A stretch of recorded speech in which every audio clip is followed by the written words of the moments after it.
La miró con ojos suplicantes. Ella podría ayudarlo a poner fin a su tormento. No sabía cuánto llevaba así. Nada había cambiado demasiado. Seguía igual que esta tarde cuando despertó en el hospital y escuchó las carreras de la enfermera para llamar al médico mientras decía: despertó, don Alejandro despertó. A él con la luz le dolieron los ojos y quiso ponerse una mano sobre los párpados, pero la derecha no le obedeció. Tampoco la izquierda. No tengo brazos, pensó. Entonces sintió que le faltaba el aire y el corazón le bombeaba con fuerza. Quiso gritar que alguien lo ayudara, no pudo hacerlo. Cuando creía que la cabeza se le iba a reventar, apareció el médico. Veamos, efectivamente está despertando, dijo, acercándose la cara a los ojos mientras él hacía vanos esfuerzos por hablar.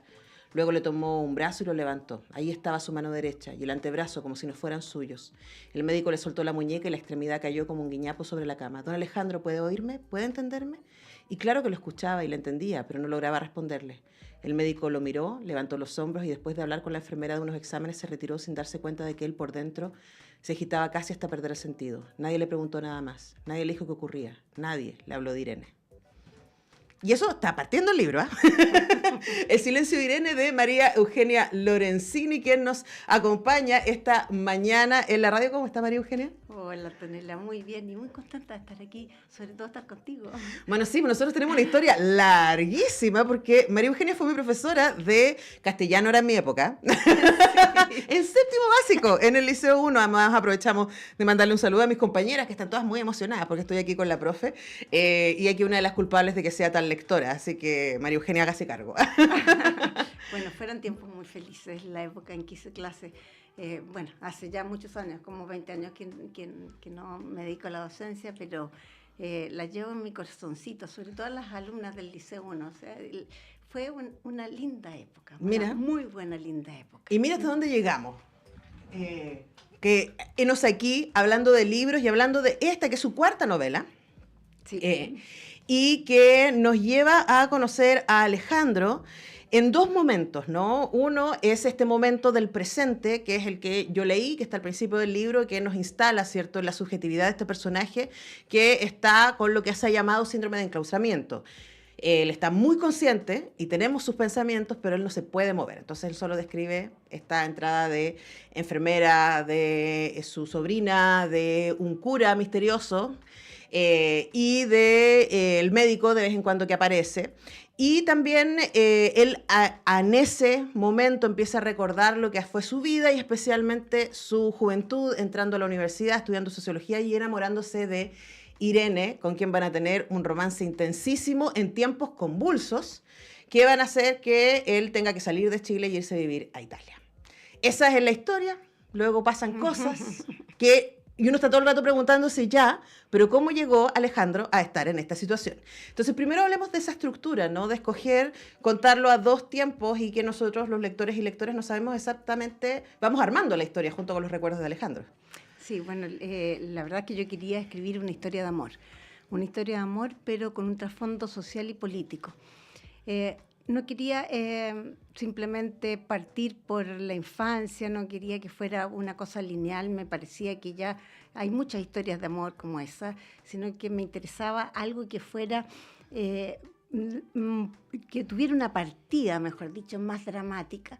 Y me pareció que empezar desde un momento en el que él no se pudiera en que el personaje principal, Alejandro Pisano, no se pudiera comunicar, era mucho más potente, más fuerte.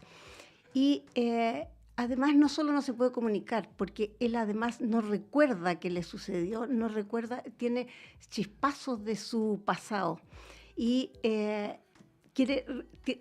está decidido y desesperado más que decidido por recobrarlo. Y ahí es donde se va mezclando este presente tan dramático con el pretérito y vamos conociendo momentos de su infancia, de su juventud, que se van alternando con este presente. Me pareció que era como un juego, era como armar un rompecabezas, porque el personaje principal está armando el rompecabezas de su vida. Pero el lector también va conociendo poco a poco, se va entregando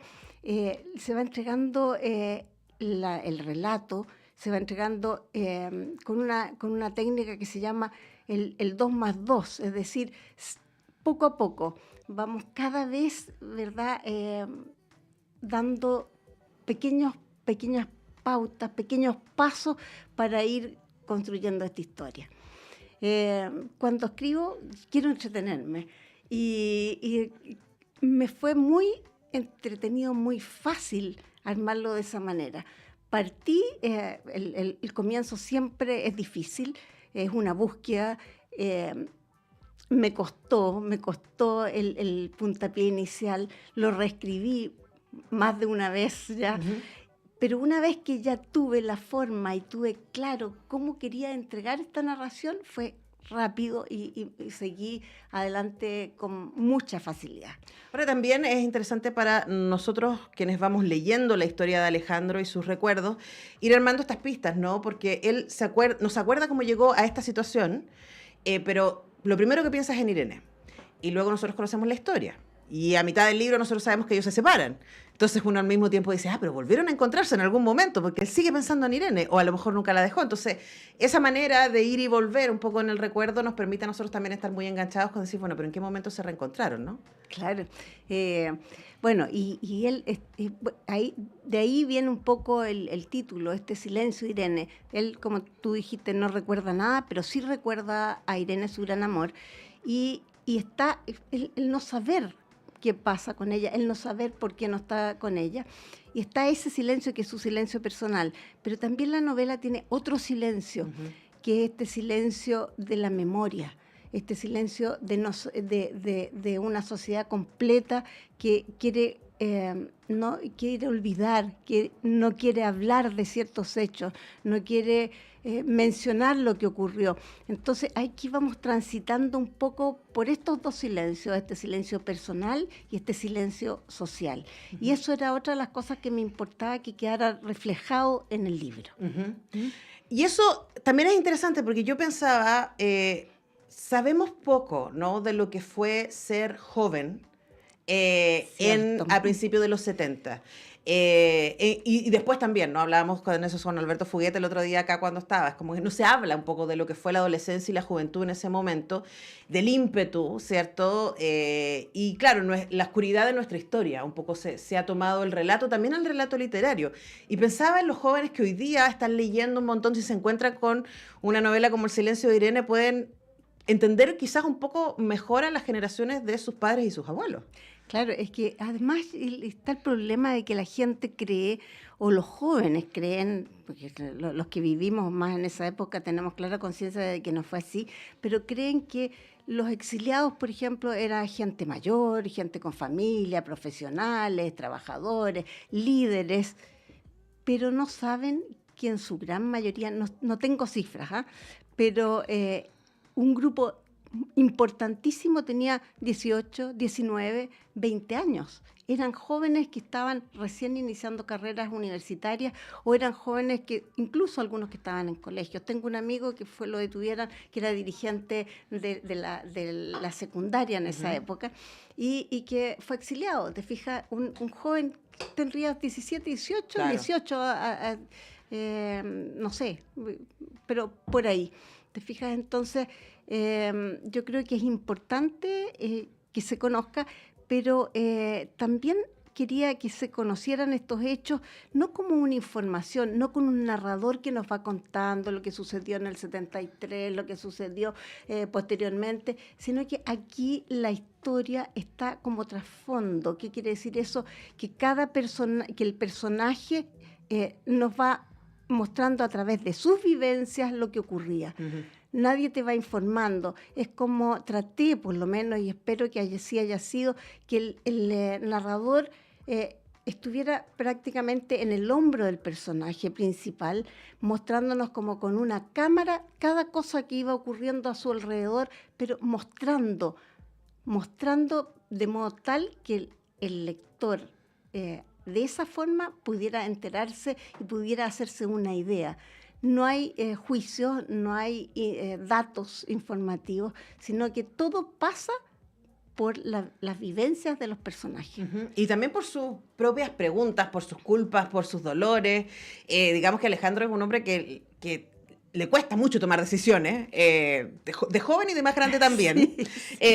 hay que decir. Y eso nosotros no es porque las mujeres de su vida lo juzguen por eso, sino su propio relato al que nosotros vamos armando ese respecto. Estamos conversando con María Eugenia Lorenzini, autora de varios libros. Este es el más reciente, El silencio de Irene, editado por Forja, para que ahí lo consigan. Y María Eugenia, me preguntaste respecto a ese ejercicio de la masculinidad, porque a mí siempre me llama la atención cuando las escritoras escriben desde un punto de vista masculino, al revés también, siempre me interesa mucho cómo se hace ese ejercicio de ir diciendo, me imagino que así tiene que haber pensado un hombre de esta época con esta construcción.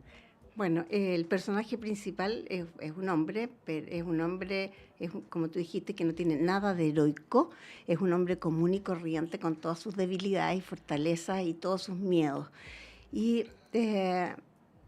no me costó mayormente meterme en la cabeza, pero es por una cuestión, es por un ejercicio que yo creo que supongo, yo no soy actriz, pero puede ser similar al ejercicio actoral, en el sentido de que para crear un personaje, mi proceso siempre es, primero, conocer mucho ese personaje. Imaginarme cómo se ve físicamente, sus descripciones hasta el más mínimo detalle. Normalmente escribo mucho sobre él antes. Me imagino qué haría ese personaje si estuviera frente a determinada situación, cómo respondería, cómo actuaría un hombre temeroso que se ve enfrentado, en este caso como Alejandro, a una situación que él no se esperaba, por la cual él tampoco, no podemos hablar de que él hubiera sido un hombre revolucionario, ni nada, simplemente las circunstancias se lo llevan, está motivado por Irene. Entonces, ¿qué haría un hombre en esa situación? ¿Cómo respondería? Y si frente a las situaciones sociales de una determinada manera, él era un hombre bueno, un hombre solidario. Para mí siempre fue eso súper importante. Nunca quiso hacer mal a nadie, y por eso eligió la profesión que eligió y también incluso quiso ser sacerdote en un momento dado.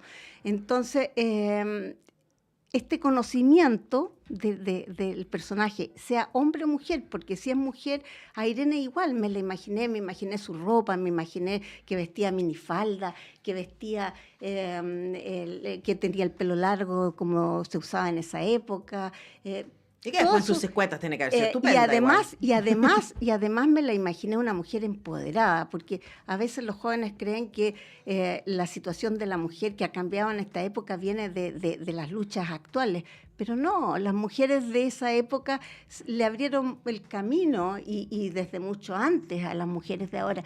Entonces, como te digo, esto de convivir con los personajes desde antes de escribir la novela y durante la novela ir metiéndome en ellos, ir escribiendo sobre ellos millones de cosas que no aparecen nunca en la novela, pero que me hicieron llegar a fondo, yo creo que permiten lo que tú dices, meterse en un personaje masculino, mayor, 50 años, meterse en el personaje masculino de joven, meterse en la mente de la protagonista ya mayor, pero también en su época de juventud, meterse en la mente de un abuelo, que ahí hice trampa. Porque hice trampa porque de alguna manera pensé en mi propio abuelo. Sí. ¿Ya? Mi abuelo de origen italiano, y creo que ese abuelo es entrañable, tan entrañable como fue mi abuelo. Sí, es fácil querer a ese abuelo. Ahora, María Eugenia, una de las cosas que es muy linda de la novela es que está marcada por los hitos de la historia de Chile en los últimos 50 años, ¿no? Entonces, la novela parte en el presente, diríamos, aunque más bien estamos hace 10, 15 años atrás, en el Bachelet 1, básicamente. Sí. Pero en el recuerdo parte en la UP, está el golpe, está el exilio, está el retorno también, y en esos momentos también me pareció muy valioso que se rompiera esta idea del exilio dorado, ¿cierto? De que los exiliados llegaban y estaba todo preparado, que había organizaciones de solidaridad en todas partes que les ponían casa y trabajo. Alejandro lo pasa pésimo llegando. Y yo creo que como la mayoría. Y el retorno también es muy difícil. Y luego entonces se va involucrando, va incorporándose, participa en la campaña de Michelle Bachelet para ser presidenta. Quería preguntarle también por eso, que toda esta historia está muy contextualizada. Es muy importante el contexto histórico-social para que los personajes se puedan desenvolver.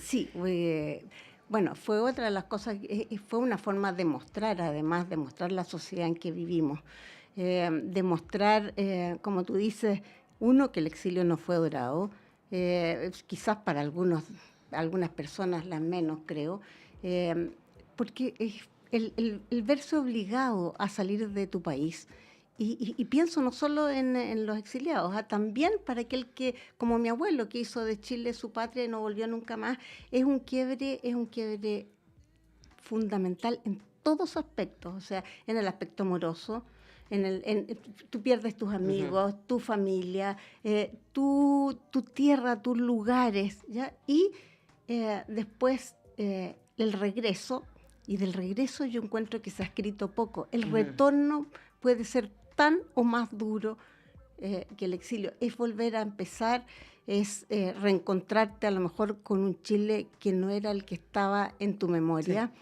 que la gente ya no es como era, ¿verdad? Que a lo mejor puede no quedar prácticamente nada de lo que tú habías idealizado.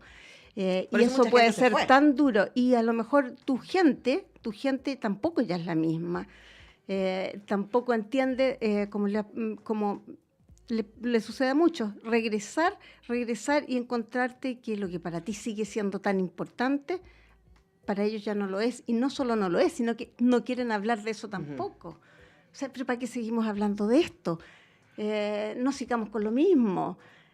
¿Para qué seguir leyendo? Pero ¿por qué? Entonces, todo eso a mí me daba vueltas, muchas vueltas, en el momento que estaba escribiendo.